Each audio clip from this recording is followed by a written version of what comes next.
7. Amém? Encontramos?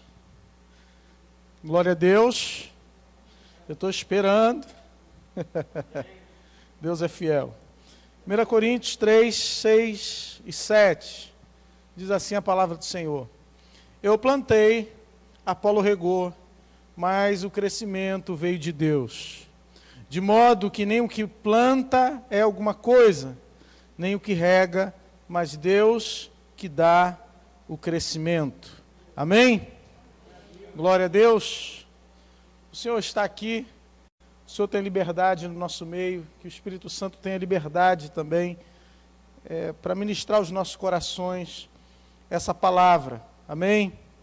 Queridos, a igreja, de Coríntios era uma igreja abençoada, era uma igreja que nós a conhecemos por causa dos dons espirituais, era uma igreja cheia de dons, mas assim como essa igreja tinha manifestações visíveis de Deus, essa igreja também tinha problemas, essa igreja também sofria com divisões, essa igreja também sofria com partidarismo, essa igreja sofria porque muitas vezes tinham pensamentos divergentes, contrários dentro da igreja.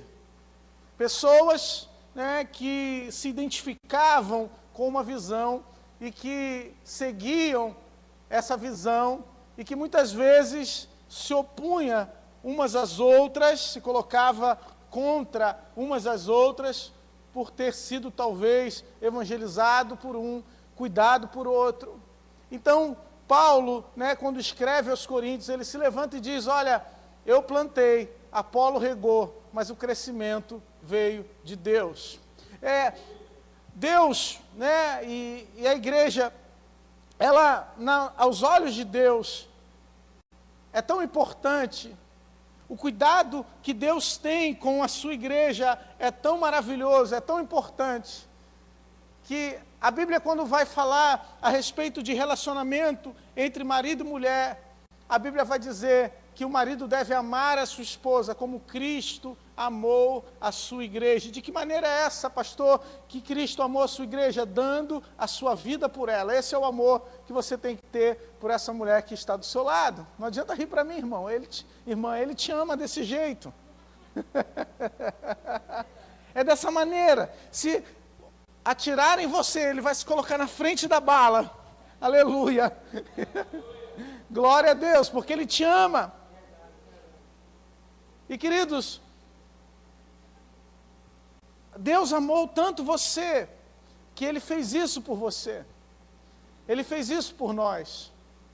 Estamos juntos nesse barco chamado igreja, em que não há perfeição. Em que, apesar de vivermos momentos áureos, apesar de vivermos momentos maravilhosos de adoração, apesar de vivermos momentos em que olhamos para o irmão, sorrimos para ele, abraçamos, apertamos a sua mão, existem divisões. Apesar de estarmos sentados no mesmo lugar, todos os domingos, estarmos juntos, congregados, reunidos, existem pensamentos divergentes. Apesar de estarmos juntos no mesmo lugar, na hora do apelo, na hora que ofertamos, apesar dos nossos recursos irem para o mesmo objetivo, às vezes existem objetivos pessoais, às vezes existem pensamentos que são contrários.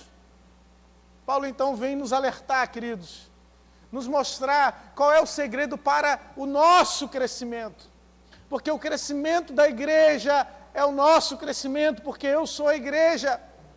O meu crescimento espiritual, o meu crescimento com Deus, o meu crescimento no meu relacionamento com Deus, é o que falta para que a igreja cresça. A igreja cresce, pastor, quando ela bomba nas redes sociais. A igreja cresce, pastor, quando ela tem recursos e consegue fazer grandes obras, construir grandes templos. Não, queridos, a igreja cresce quando ela se humilha mais, a igreja cresce quando ela é cheia do Espírito Santo, a igreja cresce quando ela consegue ouvir a voz de Deus, a igreja cresce quando ela é humilde, a igreja cresce quando ela se quebranta, a igreja cresce quando ela combate as falsas doutrinas, a igreja cresce quando ela não se rende ao secularismo presente. A igreja cresce, queridos, quando nós conseguimos nos submeter à voz de Deus e conseguimos nos amar, apesar das nossas diferenças, apesar daquilo que pensamos de diferente. Então Paulo fala para a igreja, em primeiro lugar, eu plantei. E uma realidade que nós precisamos entender, queridos, é que ninguém chegou aqui sozinho. Para você chegar aqui, alguém plantou na sua vida. Para você ter coragem de sair de casa e vir à casa do Senhor, alguém precisou plantar na sua vida, alguém precisou pregar o Evangelho, alguém precisou estar à disposição de Deus, ouvir a voz de Deus para que você chegasse até aqui, para que você chegasse nesse lugar. Às vezes, queridos, o que plantam na nossa vida é uma ideia. Às vezes você está tão fascinado com os seus problemas, obcecado em resolver um problema, que alguém chega para você e diz, se você tentasse fazer dessa maneira, e coloca uma ideia na tua cabeça, é alguém plantando na tua vida. E você precisa reconhecer quais foram as pessoas que plantaram na sua vida. Hoje foi muito bonito aqui de manhã, nosso irmão, o Igor, né, que nós conhecemos aqui desde jovem, pré-adolescente. Igor fez concurso da Marinha Mercante, passou, hoje é um profissional estabelecido e apresentou seu filho hoje na casa do Senhor. Cadê a mãe dele? Está por aqui, em algum lugar, está ali. Mas veja, plantamos na vida dele, a mãe dele plantou na vida dele. A primeira pessoa que planta na nossa vida são os nossos pais. São os nossos pais que investem tempo, são os nossos pais que dão remédio no horário, são os nossos pais que dão a comida, né, que nós precisamos, que se esforçam, que lutam. São as primeiras pessoas que plantam. Então nós precisamos, e a Bíblia diz que nós precisamos honrar os nossos pais. Pessoas que plantaram na nossa vida, no nosso ministério. Pessoas que te fortaleceram quando você estava caído. Pessoas que te falaram quem você era verdadeiramente quando você achava que não era nada. São essas pessoas que plantaram na sua vida. São as pessoas que investiram em você. Aquele professor que insistia para você estudar. Aquele professor que abriu os teus olhos para uma profissão. Aquela pessoa que falou contigo a respeito de habilidades que você tinha, que você nem sabia que possuía. São essas pessoas que plantaram em você, que investiram em você. Pessoas que investiram na sua carreira, que investiram na sua vida. Pessoas que te apresentaram o Evangelho. Vamos falar a verdade, irmãos. Para muitos, o Evangelho já se tornou algo ultrapassado. Para muitos que estão no mundo, estão lá fora. Mas, queridos, o Evangelho, ele é relevante na era da informação. Estamos no momento de muitas informações. Estamos no momento em que somos bombardeados de todos os lados de informação, mas a palavra de Deus continua sendo relevante para nós. A palavra de Deus continua sendo relevante para você. A palavra de Deus é informação, e não é apenas informação, a informação mais importante da sua vida, mas a palavra de Deus, ela é capaz de transformar a nossa vida por completo. Eu não sei se você lembra, né, mas eu que sou da década de 80, né, indo já para 90, vão me ajudar, né, irmão? Antigamente, o que era top era fazer o curso de datilografia. Quem não tinha curso de datilografia, meu irmão, tinha um problema sério para encontrar um emprego. Tinha que ter. E você se esforçava para conseguir ter aquela habilidade. Tem irmão que até hoje não aprendeu, fica catando milho. Mas nós vivemos num tempo em que temos que ser multitarefas. Vivemos num tempo que para você apresentar o currículo tem que ter inglês, tem que ter espanhol, tem que mexer no Excel, tem que saber de Word, tem que saber tudo, irmão. Porque se você não sabe, vai ter alguém que vai saber. Se você não tem aquela habilidade, alguém vai passar na tua frente.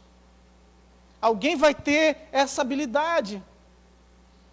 Podemos ter muitas habilidades, podemos fazer muitas coisas.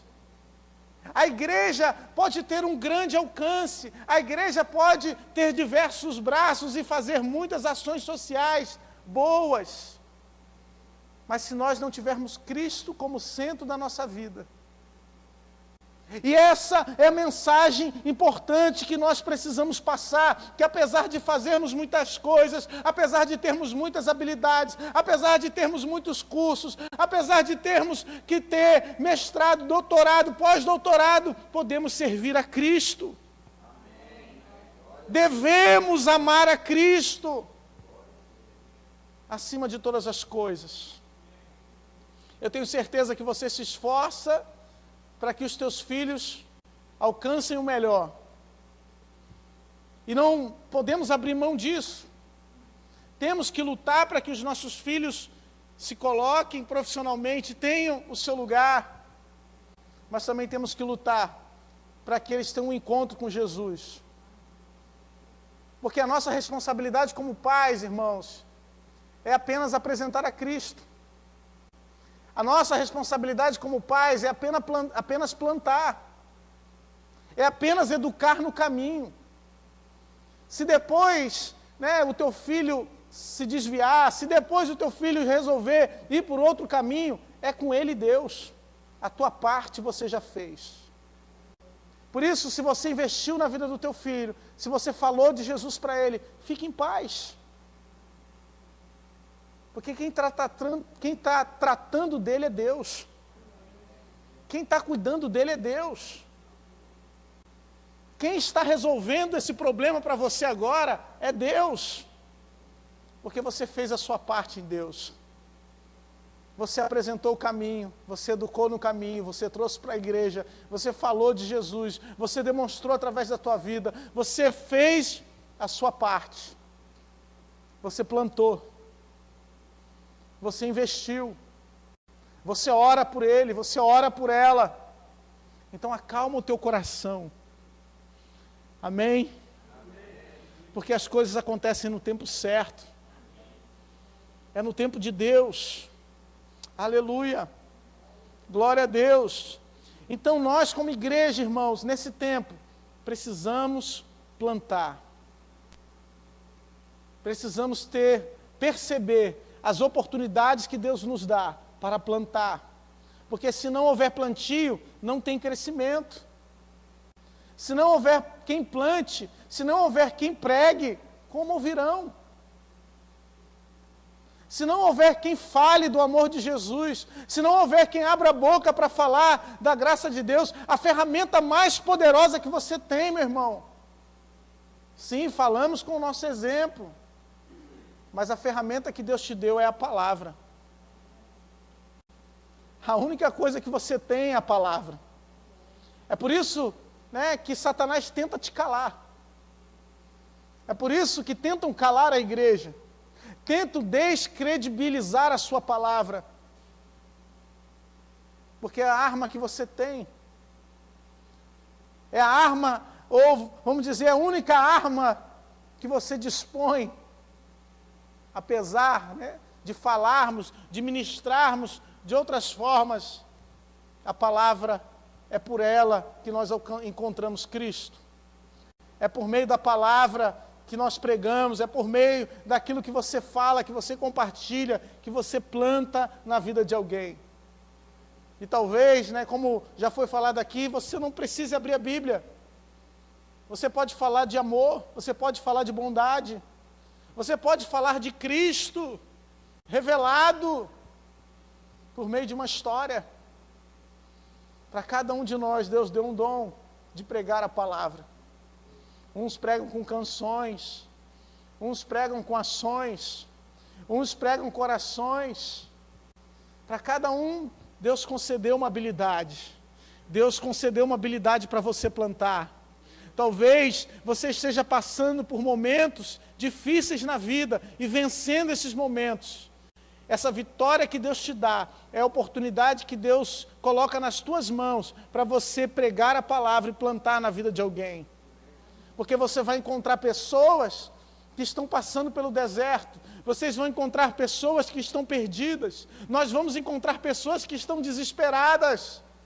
Mas você passou pelo deserto e venceu. Você passou pela adversidade e venceu. Você passou pela crise e Deus te deu vitória. Então você tem autoridade de Deus para abrir a boca e falar: eu conheço um caminho, e esse caminho se chama Jesus. Esse caminho mudou a minha vida. Esse caminho me transformou.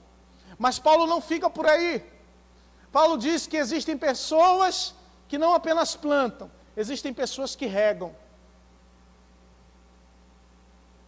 Existem pessoas que o ministério delas talvez não seja plantar, mas seja regar.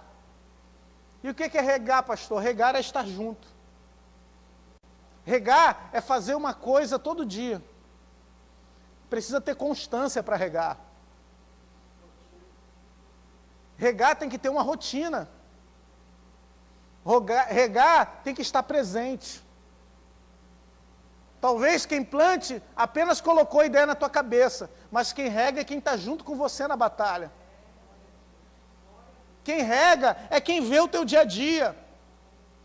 Quem rega na tua vida é aquele que está enxergando qual é o teu problema, qual é a tua crise, que está contigo na hora do choro, na hora da dor, na hora da adversidade. Geralmente quem rega na nossa vida é quem está junto conosco, é a nossa esposa, o nosso esposo, os nossos filhos. São as pessoas que estão junto de nós. Não podemos desperdiçar, irmãos, a oportunidade de regar. Porque tem gente que está disposto a cavar. Tem gente que está disposto a fazer o contrário. Mas Deus te chamou para abençoar, Deus te chamou para regar.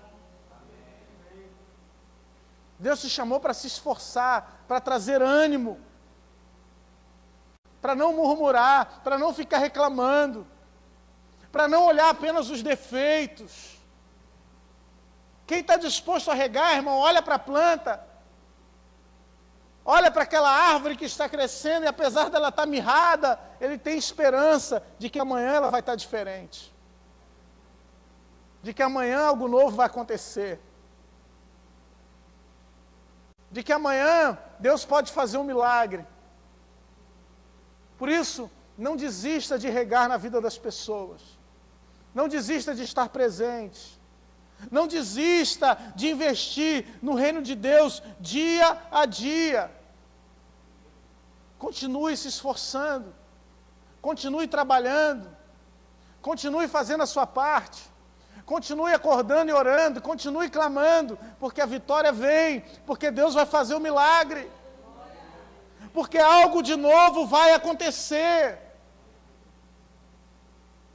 Nós gostamos de ver a resposta rápida.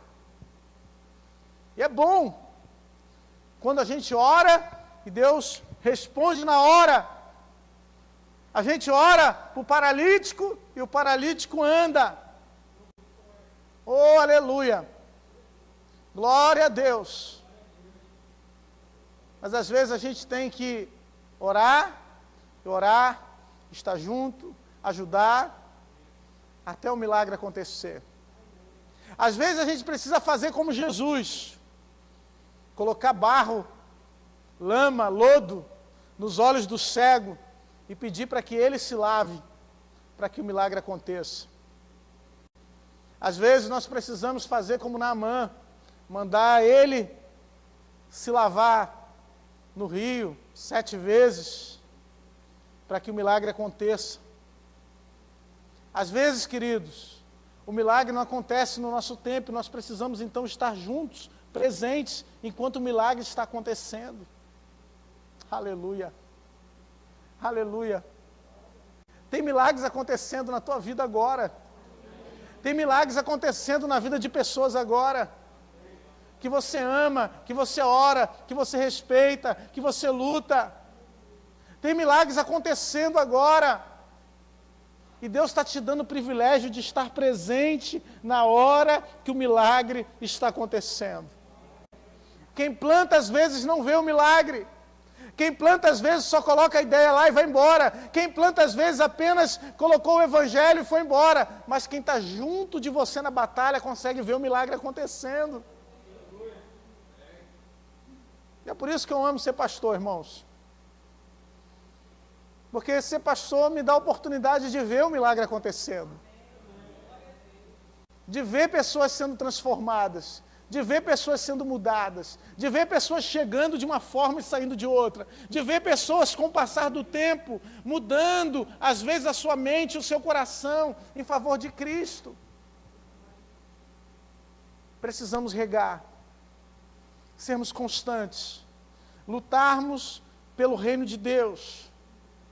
Mas Paulo não para por aí, porque ele diz que apesar de plantarmos, apesar de regarmos, apesar de nos esforçarmos, nada disso adianta se o crescimento não vier de Deus. Não adianta a gente se esforçar, não adianta a gente regar, a gente plantar, porque no fim das contas, ou aliás, apesar de nos esforçarmos, no fim das contas, quem é capaz, quem é o único que pode fazer alguma coisa, o único que pode realizar um milagre, o único que pode fazer maravilhas acontecer na nossa vida é Deus. Em outras palavras, Paulo está dizendo para aquela igreja: muitos se esforçaram, eu mesmo me esforcei, Apolo se esforçou, mas quem merece a honra, quem merece a glória, quem merece o louvor é o Senhor, porque é Ele quem faz todas as coisas.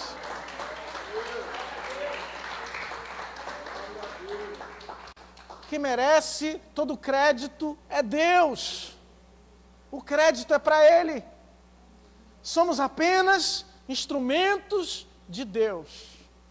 Somos apenas aqueles que vão propiciar o milagre, mas quem vai efetivamente realizar o milagre é o Deus Todo-Poderoso.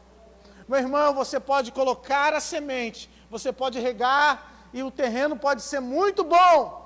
E a Bíblia fala de muitos tipos de terreno na parábola do semeador. Mas quem vai fazer a transformação da semente em planta é Deus.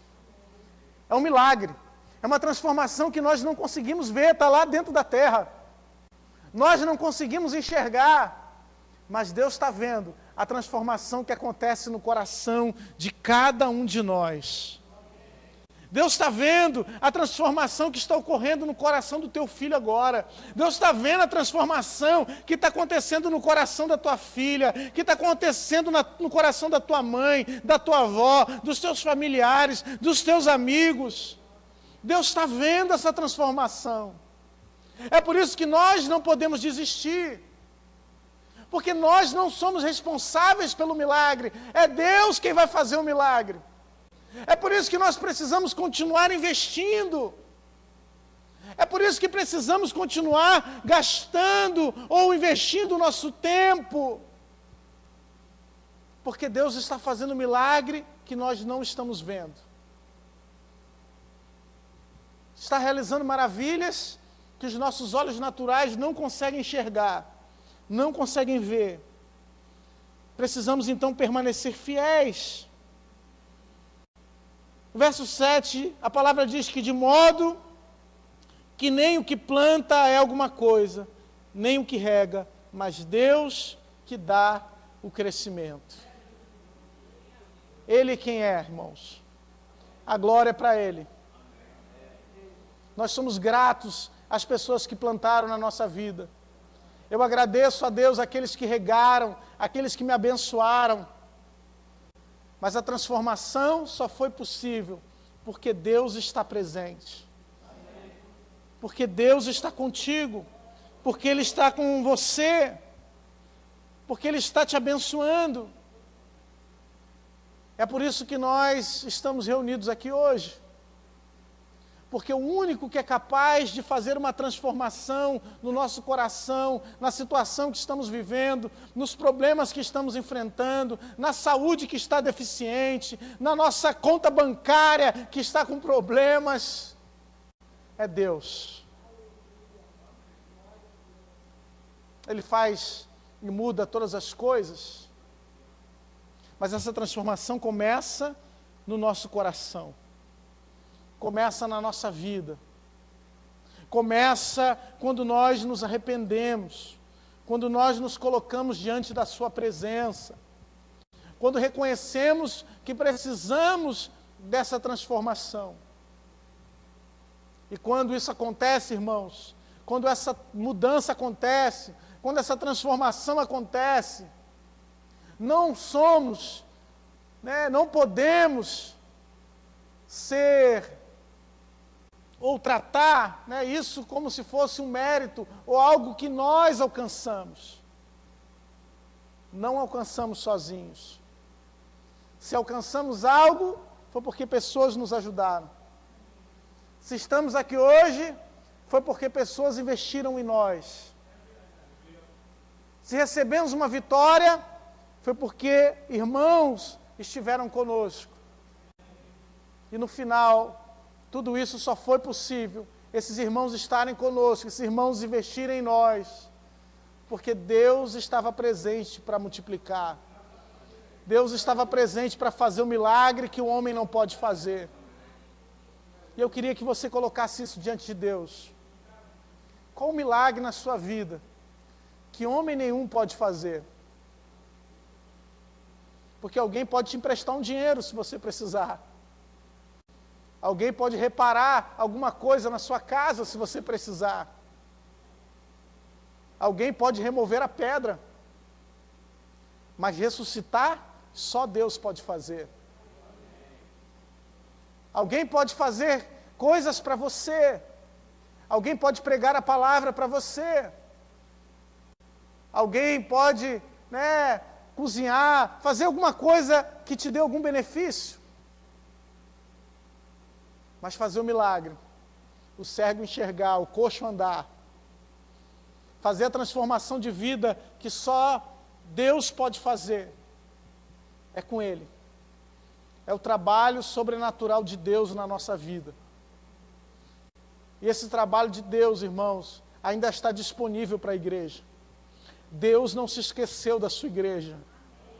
Deus não se esqueceu de nós. Deus está presente aqui hoje. Ele quer ouvir dos teus lábios, Ele quer ouvir quais são as tuas necessidades, Ele quer escutar quais são as tuas inquietações, aquilo que apavora a tua alma. Ele quer escutar de você hoje. E Ele está aqui para fazer um grande milagre. Porque o pastor não pode salvar. A igreja é apenas o instrumento de Deus para que a salvação opere na tua vida.